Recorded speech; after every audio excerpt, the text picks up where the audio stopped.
I went to America and I saw these big box retailing, Sports Authority. These were edge of town, out of town, the whole sporting gambit, equipment, etc. And I said, we've got to do this in the UK. We opened our first one in 1994. So all the time, building up this business, but the market was with us, and it was making up for all the inexperience that we had. I had a few more people run about me by that time. But we were making lots of mistakes, but we were doing it. And learning by doing is always something I really encourage people. A lot of people come to see me and they've got their business plan and, oh, I've just got to get this. And 9 times out of 10 I will say to them, just get on and do it. Because by the time you've ticked off all your checklists, somebody on the other side of the world will have started it, sold it, become a billionaire, and you'll still be doing your bloody business plan. And I think there is a reticence in this country to actually learn by doing and make mistakes. Of course we make mistakes. It's almost mandatory to make mistakes. But people think, if I don't do something, then I won't make a mistake. What a stupid attitude. Stupid attitude. Anyway, we're now 1995. The business is going great, 36 million in turnover, 4 million of profits. I've paid off all my bank borrowings. There's been a few ups and downs along the way, and I own it 100%. But I was absolutely passionate to be number one. I actually don't know where that comes from. I still don't know today where that comes from, but it was there. And I had accumulated a brilliant team who I really knew could do more. And at the time, the number one in the UK was Olympus Sport, which is part of Sears, big, huge conglomerate. They were 10 times my size, but they were losing money. I was making 4, they were losing 14, part of a big conglomerate. One of my suppliers organised for me to go and see the chief executive, and he basically treated me with contempt, patted me in the head, said, oh, you're big, son, why don't you go back up to Scotland and behave yourself. So that's when I enlisted the help of Philip Green, who some of you may have known, shy of retiring. And I said, Philip, they ain't taking me seriously, why don't you go and give it a go. So he went to see them, he came back, good news, bad news. Good news is they've said yes, bad news is I have the lockout. Philip has the lockout, not Tom, Philip. Good news at the time, Philip didn't have the money to do it, 95, believe it or not. So therefore, Philip and I came to an arrangement where he got 12% of the equity, I put up all the money, and off we went. And I always remember going to the signing meeting, because I had nothing to do with the negotiation. Philip used to negotiate in the day and come and see me in the evening.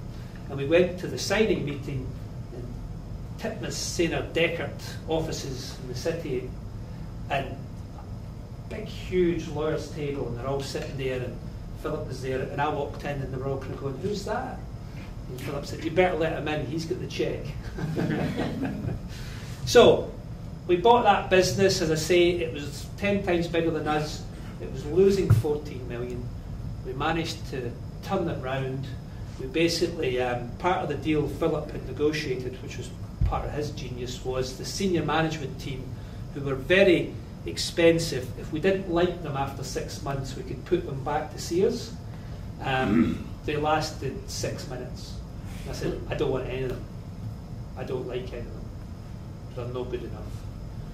And I think it's another thing, you've got to be decisive when you do these takeovers, because I sat down with every one of them, and every one of them told me what a difficult business it was and how I'd bitten off more than I could chew. So I basically said, I don't know what I'm going to do without you, but I'm going to give it a good go. Cheerio. And off we went with my team, and the team was really important. Ian Grabina, who was my right-hand man, is now Philip's right-hand man running Arcadia. And it was special times, you know. The market was with us, and we basically put our philosophy into Olympus and turned it in 3 years. It took us and then the company was turning over 353 million and making 35.6 million profit. And then I got a phone call from, our biggest competitor was JJB, although we were bigger than them, they were on the stock market. And the guy who founded that, a guy called Dave Whelan, phoned me up to say, Tom, do you want to sell it? And I said, no, I don't want to sell it. You're not buying me, I'll buy you. He said, Tom, we're on the stock market, you can't do it. So I said, well. So I put down the phone, and again, it's one of these things that it was not in my plan to sell. This was the only thing I had ever done. This was my baby, we were having great fun, making a lot of money, and I'd never thought for a second I would sell it. But once I sat down, I actually thought, yeah, I'm going to sell it. Again, I don't know why. Maybe some clever MBA can do the analysis of my thought process at the time. But I don't know, but it just seemed the right thing to do. And so that was 1998. I was 37 years old, and I got a personal cheque for £260 million. And which sounds a lot of money. I suppose it is a lot of money. And then at the tender age of 37, so I had a big cheque in the bank, but I had nothing to do. And it's a very, very dangerous combination. An inquisitive mind, an entrepreneurial mind, money in the bank, and nothing to do, that is bad news. Bad news, as my wife often told me. So I decided I was going to educate myself, and the education was to say, right, what was it all about? What was I going to do? So I took time to travel the world and find people who perhaps been in similar circumstances, and I had great time. There is a compulsion that you had to do a deal straight away. Perhaps you had a Midas touch. So the first deal I did taught me I didn't have a Midas touch. The company went bankrupt and I lost the investment. That was sobering. It was a mistake, but hopefully we learn from that mistake. Excuse me a second. But the most influential person I met was a gentleman called Vartan Gregorian, which if you want to Google Vartan Gregorian, he is one of life's good guys. He's the 12th president of the Carnegie Corporation of New York, and I'd become very interested in Andrew Carnegie and all of his teachings and all of his philosophy. For those of you, I'm sure all of you, I hope, know Carnegie, Scottish, penniless, went to America, became the world's richest man, decided to invest for the common good. That was a quick life story, wasn't it? And I became fascinated by Carnegie, and I basically just went to New York and I knocked on Carnegie Corporation's door and I said, I'm Tom Hunter from Scotland and I want to see President Gregorian. And they said, well, have you got an appointment? I said, no, I don't, but I've got time, I'll wait. Come in. You've missed the best bit. Anyway. So I didn't have to wait too long, and Vartan Gregorian sat me down and he said, well, Tom, first thing you've got to understand is all this great wealth is not really yours. You're a custodian for it. And I said, what do you mean it's not really mine? I've worked hard, I've lost all my hair. I have been working, 15 hours a day, 7 days a week for 14 years. Of course it's my money. And he said, look, one man shouldn't have such great wealth and not do great things with it. And Vartan had advised Clinton, he'd advised Gates, and he really became my philanthropic mentor. And I'm very proud to say he sits in our board of trustees in the Hunter Foundation now. And he's guided me through this amazing journey. So he was probably the most influential. My father was still alive then, and he basically, his advice was, look, rather than reacting to your postbag, this was in the days of letters used to come through, for those of you old enough to remember letters coming through. And he said, look, in your business life, Tom, you don't wait for people to write to you to tell you what business to invest in. So why are you reacting to letters that come in for your charity? Why don't you set out what it is you want to be involved with and go and find the right vehicle for that? So that's basically what we did. I got a chief exec, Ewan, not from the charity sector, from the business sector, and we basically, again, educated ourselves, saw models, and the venture philanthropy model happening in America really interested us, where we saw it as an investment, we saw it as measurable, we agreed with the person, right, well, if you want £1 million, over 3 years, what does success look like? Break it into 6 months chunks, and we're going to drip feed the money in. And if at 6 months you haven't did what you've said, I'm going to cut you off. Which was quite, charities thought, oh my God, he isn't Mother Teresa, he's the Antichrist. And I have this saying, which he who has the pesos has the say-sos. If you don't want to do it, don't take my money. Because it's so important. And there's so much money wasted in the charitable sector, and we don't even look at it as charitable. We look at that we're investing and we want a return. The return may be more kids staying in school. The return may be we're lifting people, or people are lifting themselves out of poverty. Whatever the measure is, that is absolutely crucial. And you've got to measure it. You've got to have KPIs, and you've got to have people who are responsible. And if they're not, of course we try and help them. We don't just cut them off and never see them again. Of course we work with them, but if they ain't getting it, there's plenty of people who do.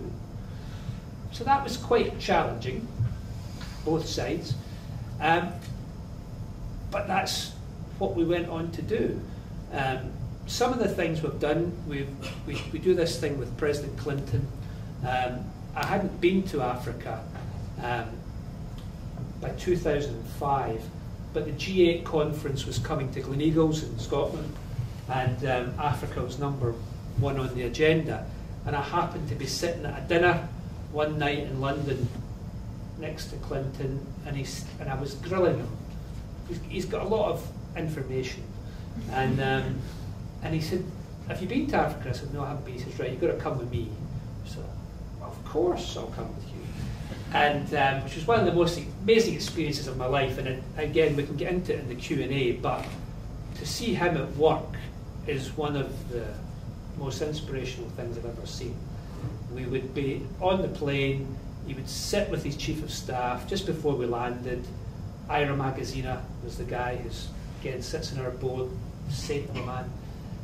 And he would sit with the president and he would say, "Right, here's who you're going to meet, here's the last time you met them, get 3 kids, one's at Yale, one's at Harvard, one's here, here's what we want to achieve. Do you want to go over it again?" "No, I don't." The plane would land, the motorcade, it was mayhem. And if you missed the motorcade, they just went without you. But there was no immigration, there was no going through, checking your bags. Oh no, this was, whoa, off you went. He went in and he spoke to the person, "How's your kids? How are they getting on at Harvard?" And that person, you could just see they only thought that Clinton really cared. And I think he does really care, because we're on camera. And, but he loved it. And that person was away thinking, and then he delivered these points, and here's why we're here, and here's what we want to do, and thank you very much, and God bless. And the whole place erupted, and off he went to the next one. It was sensational. Sensational. So what we're doing there, hopefully we'll get into it in the Q&A, probably a typical of what we're doing there is in Rwanda. Difficult post-conflict country, 1994, 1 million people died in 100 days of genocide. President Kagame, who gets a bit of mixed press over here, but again, having sat there and seen what's happening, definitely gets my vote. But we looked at the economy there, and coffee was one of the stable crops, but the farmers were producing a high quality bean, but it was being sold as a commodity, and we're getting commodity prices. So therefore, we come in, we get hold of advertising agency in London, we come up with Rwandan Farmers Coffee, we speak to Justin King at Sainsbury's, Stuart Rose at M&S at the time, they agree to take it in, we launch it, and the farmers get 3 times as much for the same product as they were getting before. 20,000 farmers lift themselves out of poverty because they then go and do whatever they want to do with that extra money they're getting there. We're building a coffee roasting plant in that country now where we keep value added in the country. So that would be typical of some of the things. Doesn't take that much money, to be honest with you, but calling in favours, getting things moving, get about 20,000 farmers, that has helped them lift themselves out of poverty.